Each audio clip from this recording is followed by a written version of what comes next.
বার্তা এক নজর, সবার খবর সমান নজর। ঠিক একইভাবে বাঁশবেড়িয়া পৌর অঞ্চল নেতাজি জয়ন্তী কমিটির পক্ষ থেকে বাঁশবেড়িয়া পৌরসভার সামনে নেতাজির জন্মদিবস পালন করা হয় মর্যাদার সাথে। এই উপলক্ষে সারাদিন ব্যাপী বিভিন্ন রকমের অনুষ্ঠানের আয়োজন করা হয়।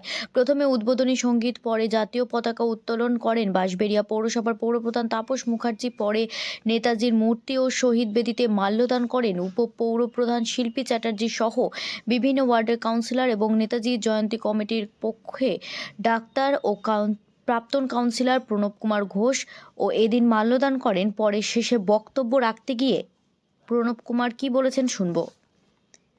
আমরা সেই অভিবাদন জানাই। খাবার পড়া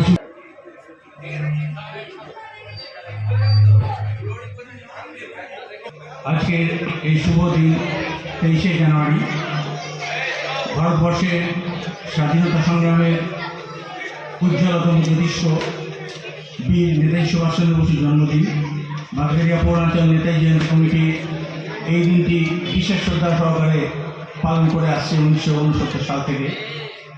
আজকে আমাদের বাঙালিদের তথা হিন্দুদের এক বিশেষ অনুষ্ঠান সরস্বতী পুজো।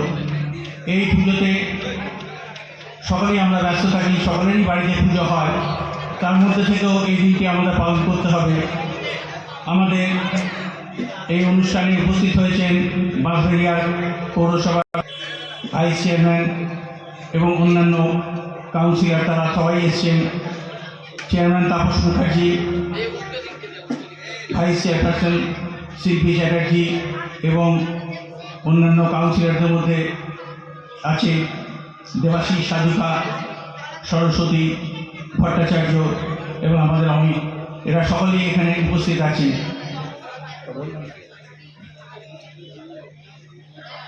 সকলকে আমাদের আন্তরিক শুভেচ্ছা জানাচ্ছি। আমি সংক্ষিপ্ত ভাষণে খালি বলতে চাই, আমরা বাঙালি, এই বাংলাদেশের মানুষ, পশ্চিমবঙ্গের মানুষ। ভারতবর্ষের স্বাধীনতা সংগ্রামে আমাদের এক বিশেষ অবদান ছিল এবং সেই অবদানের প্রতি শ্রদ্ধা জানিয়ে এবং সেই অবদানের স্বাক্ষর হিসেবে নেতাজি সুভাষচন্দ্রের উৎপত্তি এবং তার নেতাজি হয়ে তার আত্মপ্রকাশ। প্রথম